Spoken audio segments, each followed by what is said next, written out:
Hari ke-6 pasca penemuan jenazah NKS, seorang gadis penjual gorengan yang ditemukan terkubur di Padang Pariaman, polisi telah mengantongi identitas terduga pelaku. Saat ini pengejaran terhadap terduga pelaku masih terus dilakukan. Dan untuk membahas kasus ini sudah bergabung bersama kami kriminolog FISIP Universitas Indonesia Adrianus Meliala. Selamat petang Prof. Adrianus. Selamat petang Mbak. Prof. Adrianus, ini kan sudah masuk ke hari ke-6. Kalau polisi bilang yang jadi kesulitan adalah karena terduga pelaku mengenal medan. Nah, kalau menurut Anda, itu jadi satu-satunya kendala atau biasanya juga ada faktor lain yang menyulitkan proses pencarian terduga pelaku, Prof? Betul, jadi ketika ditemukan tentu sudah ada perusakan.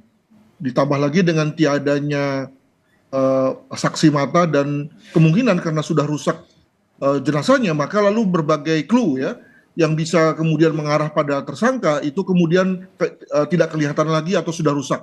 Nah, memang sebagai gadis penjual gorengan tentu tidak terlalu luas ya social circle-nya, dengan kata lain orang-orang yang biasa ditemuinya, atau juga tidak terlalu luas yang kita sebut sebagai mind map-nya atau peta sosialnya, tempat-tempat di mana dia biasa datangi yang kemudian di situ dia temui orang-orang. Nah, maka sebetulnya tidak terlalu susah bagi kepolisian betapapun ya tidak ditemukan di TKP di jenazah clue-clue yang mengarah pada siapa pelakunya, namun dengan melihat pada tidak luasnya social circle, tidak luasnya mind map dari korban, maka bisa di narrowing down dan diperkecil gitu, sehingga kemudian keluarlah satu atau dua nama yang kemudian dicurigai sebagai tersangka pelaku. Begitu.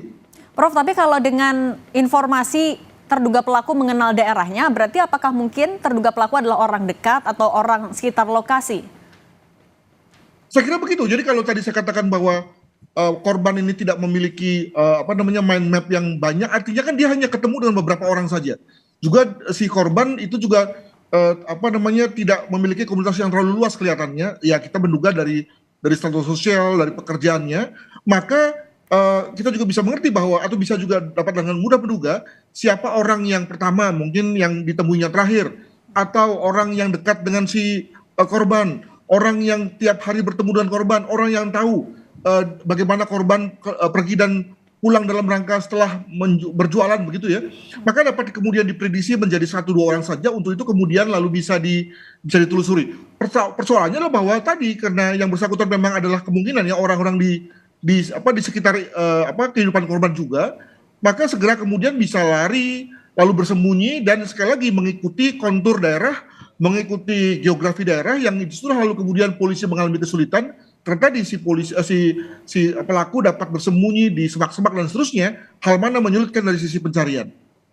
Kalau menurut Prof. Adrianus, lalu apa yang bisa dilakukan oleh polisi untuk mempercepat proses penangkapan dari terduga pelaku berarti, Prof? Tadi sudah dikatakan bahwa diadakan penyekatan ya agar kemudian si pelaku tidak keluar daerah.